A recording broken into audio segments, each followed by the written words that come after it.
Hi, this is Eric Martin, Report Game Geek. I'm here with Joan Winland from Blood and Cardstock Games, looking at X-Machina, card game that you have produced that hopefully you will now describe. Absolutely. And let us know how to play. Well, I like to think of this as Apples to Apples meets Junkyard Wars. Okay. Because Apples to Apples is one of my favorite games, but I'm an engineer. Most of the people I know are engineers. They didn't want to play the word game with me. I'm like, I like that game. I want to have something with that feel, but with the engineering, twist. Okay. So what happens is everyone gets a hand of 7 cog cards. All right. These are completely random, and all of them are unique.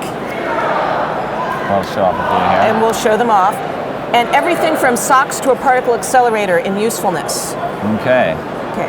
So this is what you have in your warehouse to build things out of. Okay. You don't have to use all of it in any given time, but you do have nothing but this. You can alter things. You can say, I'm taking the spring out of the mattress, the gears out of the clock. Most famously, someone told me he was removing the egg from the egg timer, and then he hatched a duck out of it. All right. So as you can see, it's a game of outrageous spin. Yes, creative implementation. The beauty is that the customer every round has to buy something. Okay. It doesn't have to be the best thing in the world, just better than everyone else's at the table. So it's a party game. Okay. So everyone takes turns being a customer and flipping a requirement card and saying, I want a boss alarm. Look busy, the boss is coming. So now you look in your hand, you say, how can I find a way to give myself a boss alarm that will please my customer? If you have a card you don't understand, we have a glossary. Let's us call it educational. So, if a kid says, what's a Van de Graaff generator? You say, look it up. Now you've learned something. I would look that up as well. Well, also, there's one thing that we actually made up. It's chemical T32 hike. And we say, we made it up, now you make it up. Okay. All right, good. Okay. So if we're imagining the camera is our customer, we would put down, face up in front of us, what we think. Here, we can lay it out here. So what you're putting together. What I'm putting together. That's right. To be my boss alarm. I don't have the greatest hand in the world, but that's okay because I'm going to lie now. All right. So I say, I'm going to take the moldy bread and the eyedropper, and I'm going to make a mold colony. Feeding it the water, a nice mold colony. It's going to be living on this tennis racket. When the boss comes by, he's going to trip a tripwire, and the tennis racket's going to go bang, bang, bang, bang, and the mold right in his eyes is going ah, and then everyone knows he's coming. He's going to be so pissed off at you. Why would you do that? Only if he knows it was me. Oh, I thought. See, when you started going on that, I was like, oh, I see. I thought you would have it facing the other direction so that the mold would fly through the air and the spores would get in the air and you would all start to sneeze. And you realize when everyone has a sneezing fit, then you would realize the boss was coming. Well, that's another way to do it. Possibly your way works well. It's all about the customer. If the customer has a boss they don't like, they may think that's a better way. Then they will do that. Okay. Much like Apples to Apples, knowing your customer is important. I do one as well. All right. Yes. Okay. Well, all right. Let's see what we got here.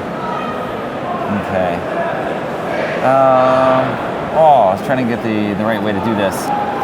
Where we'll have to make a little tripwire sort out of rags across the floor.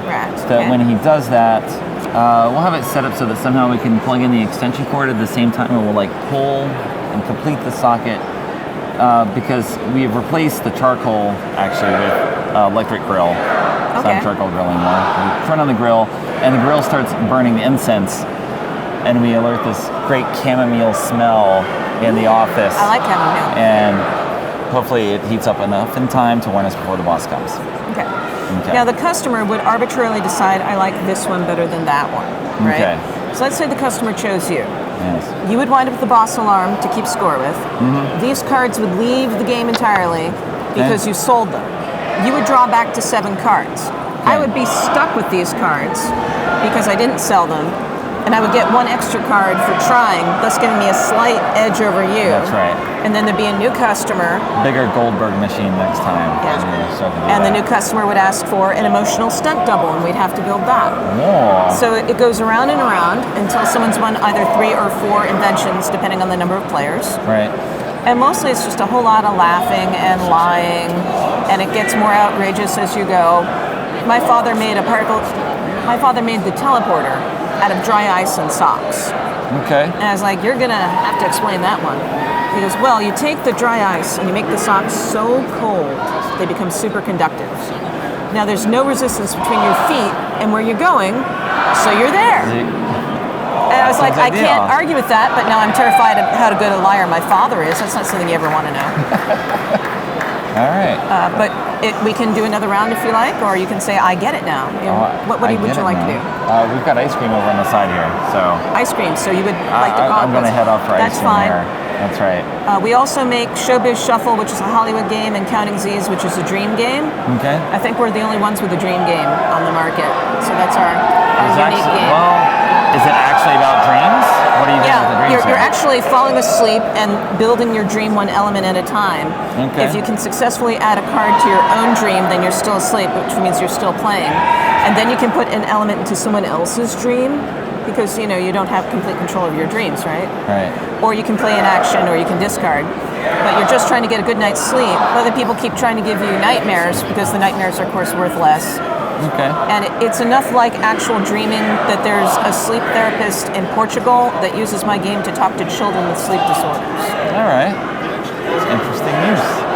Yeah, it's amazing. Do you market at all along that? Is there a network for such therapists? I'm not sure. The thing is, I've got a day job. Okay. So I market as much as I can. This game, because it just happens on the side where someone just happens randomly find it. No, this random woman said, I need this for this purpose. And I'm like, yay. All right. This game, because it's educational, we've gone to like gifted and talented fairs. Right. And there is a section in New Jersey called the Harmony Township.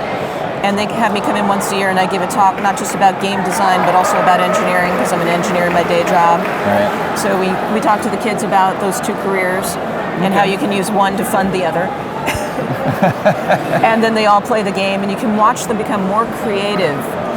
Right before your eyes, they start to blossom, and you're like, there's the next generation right there. They've already got it. All right.